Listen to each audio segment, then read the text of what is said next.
YCP 5 ఏళ్ల అరాచక అసమర్థ పాలన చూశాక ఈసారి జగన్ ని గద్దె దింపాల్సిందే అని ఏపీ ప్రజలు ఇప్పటికే గట్టిగా నిర్ణయించుకున్నారు. 11 జాతీయ సంస్థలు ఎన్నికల సర్వే చేసి ఈసారి జగన్ ఎట్టి పరిస్థితుల్లోనూ అధికారంలోకి రాడు అని ఘంటాపథంగా చెప్పాయి.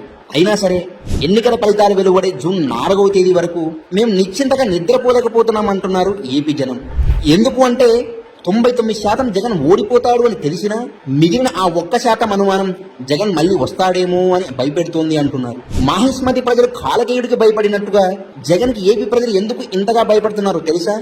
జగన్ మళ్ళీ గెలిస్తే ల్యాండ్ టైటిలింగ్ యాక్ట్ అమల్లోకి వస్తుంది. అది ఏపీ ప్రజల భయానికి కారణం. నిజమే కదా, తనకంటూ ఒక పొలం, ఒక స్థలం, ఒక ఇల్లు ఉంటే ఆ వ్యక్తికి, ఆ కుటుంబానికి ఎంతో కొంత ఆసరాగా ఉంటుంది. స్థిరాస్తి అన్నది మనిషికి ఒక ఆధారం. ఒక సామాన్యుడు చిన్న ఇల్లు, స్థలమో కొనాలంటే అతనికి ఒక జీవితకాలం పడుతుంది. కష్టాలు వచ్చి పడినప్పుడు ఒక్కోసారి తాతలు తండ్రులు ఇచ్చిన ఆస్తిని కాపాడుకోవడం కూడా సమస్యే. అటువంటి ఆస్తిని ఉన్నట్టుండి నీకు ఏమాత్రం సంబంధం లేనుడు వచ్చి ఇది నాది వదిలేసిపో అంటే ఆ సామాన్యుడి పరిస్థితి ఎలా ఉంటుందో ఆలోచించండి. జగన్ తెచ్చిన ల్యాండ్ టైటిలింగ్ యాక్ట్ జరిగేది ఇదే. అందుకే జగన్ వస్తాడేమో అని ఇంతగా భయపడుతున్నారు జనం. ఇప్పటికే రీసర్వే పేరిట ఎందరి భూములను లాగేసుకున్నారు.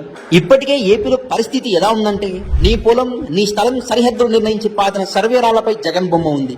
నీ భూమి పట్ట పాస్ పుస్తకంపై నీ ఫోటో లేకుండా జగన్ ఫోటో ఉంది. ఇక ఇప్పుడు జగన్ గెలిస్తే నీ ఇంటిని, నీ స్థలాన్ని నీదేని నిరూపించే పత్రాలు నీ దగ్గర ఉండవు, జగన్ దగ్గర ఉంటాయి. నీ చేతికి కేవలం ఒక జిరాక్స్ కాపీ ఇస్తాడు అంతే. ఒక్క మాటలో చెప్పాలంటే నీ ఆస్తిపై జగన్ కు హక్కునిచ్చేదే ల్యాండ్ టైటిలింగ్ యాక్ట్. ఇప్పటికే రాష్ట్రంలో ఉద్యోగాలు లేక పొరుగు రాష్ట్రాలకు వలసపోతున్నారు జనం. అటువంటి వాళ్ళు తిరిగి వచ్చేసరికి ఆస్తి వారి పేరున ఉండొచ్చు, లేకపోవచ్చు. అందుకే భయం. మరి మా తాత తండ్రులు ఇచ్చిన భూముల పట్టా పాస్ పుస్తకంపై మా ఫోటో ఉండాలి కానీ జగన్ ఫోటో ఎందుకు? కడప జిల్లాలో ప్రచారానికి వెళ్లిన వైఎస్ భారతిని కుమ్మరాంపల్లి మాజీ సర్పంచ్ అడిగిన ప్రశ్న ఇది. అతను కూడా వైసీపీ నాయకుడే. వైసీపీ వాళ్ళలోనే ఇంత భయం పట్టుకుందంటే మిగతా ప్రజలు ల్యాండ్ టైటిలింగ్ యాక్ట్ ఎంత భయపడుతున్నారో ఆలోచించండి. అందుకే ఏపీ ప్రజలారా, ఎట్టి పరిస్థితుల్లోనూ రిస్క్ తీసుకోకండి. మీ ఆస్తులు కాపాడుకోవాలంటే జగన్కు ఒక్క ఓటు కూడా పడకుండా జాగ్రత్త పడాల్సిందే.